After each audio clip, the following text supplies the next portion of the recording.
Hello and welcome to today's discussion with Atul Aneja, who's an advisor with COGGS and also has been a journalist for the Middle East and the China for the last 3 decades. Welcome, sir. Thank you, Shreya.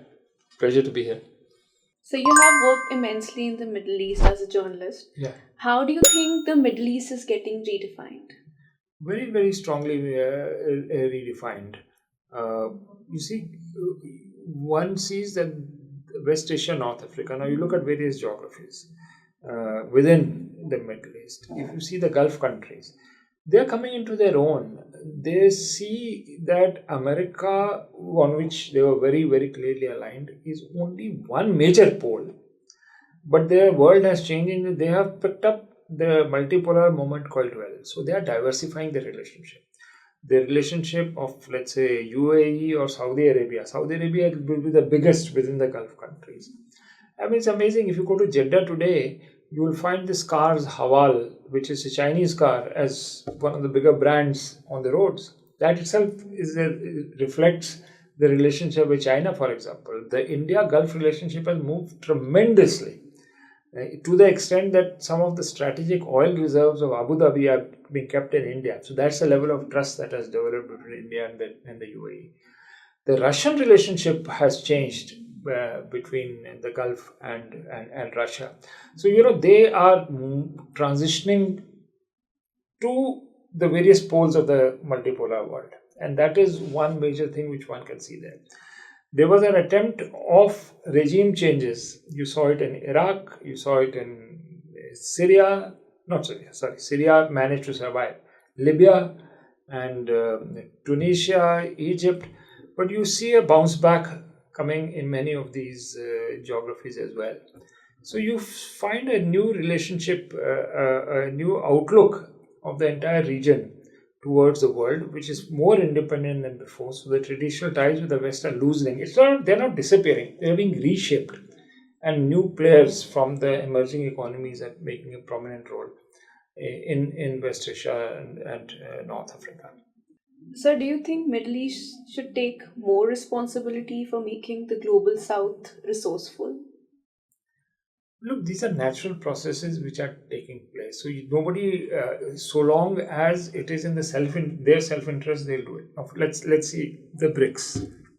BRICS has turned from these 5 countries to something called the BRICS Plus. Now you got new countries like the UAE coming in. Iran has other problems, but UAE is interesting. If the Saudis join, then you will have so much more money flowing into the BRICS system. Essentially, let's see capitalization of the new development bank, for example. Billions of dollars can flow into that. And that can be used in the global south for infrastructure projects and other game-changing projects. So I think if that happens, the Middle East countries will be making a money out of it as well. So they will go in for that, provided it is profitable. I don't think they will do it for necessarily for altruistic reasons, but it suits their interests and it creates a win-win situation where we have alternatives to the IMF and the World Bank. You see the case of Pakistan, the way IMF conditionalities have been placed, they do it with every country, that austerity programs which they go ahead with.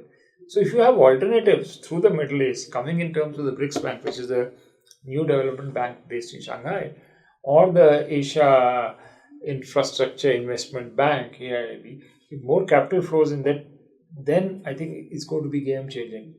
And that is going to spur, in a big way, help in the rise of the global south. Right.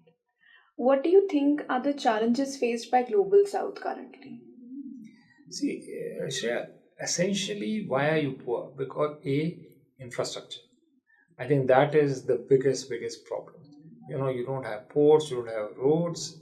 Then comes investment in terms of manufacturing. Look at the way the world approaches. They are if there's a disaster anywhere,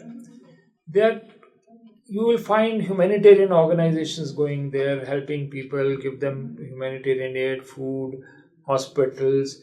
But how much of capital is really going from, let's say, the UN system to build factories, to build infrastructure, ports, airports?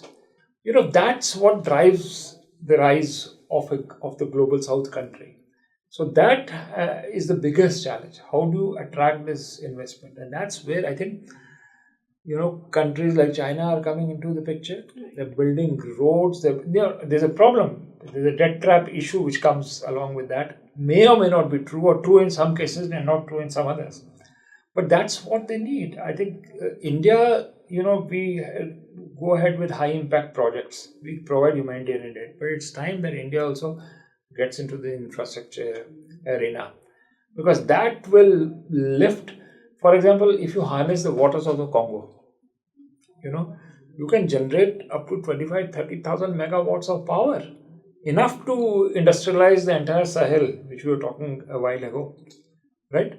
And that's where, if there's a Chinese company going, I would also want an Indian company to go along. Let's start these joint ventures together, build infrastructure, build irrigation projects, greening of Africa. Africa can be the world's biggest food basket.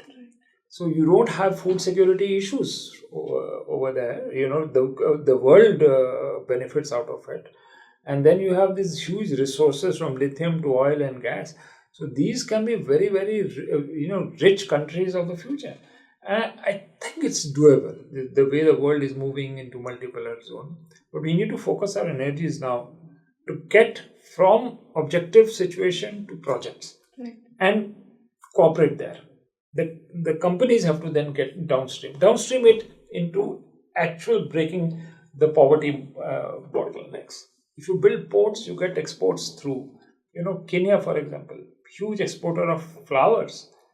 You can have agriculture produce, but you need to take it to the port and then put it in containers and take it out. But all that, you need a ship to dock in a port, and you need a deep water port. Otherwise, you'll get small ships only over there. That is infrastructure development.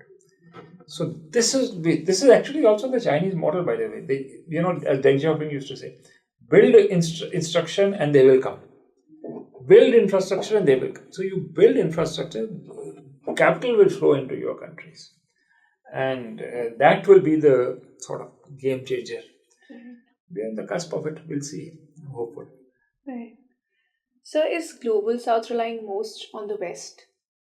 Changing. It used to, but those structural changes are breaking because there are new centers of power which is coming in. So we are players. That is, India is a player. China is a player. We just spoke about Russia.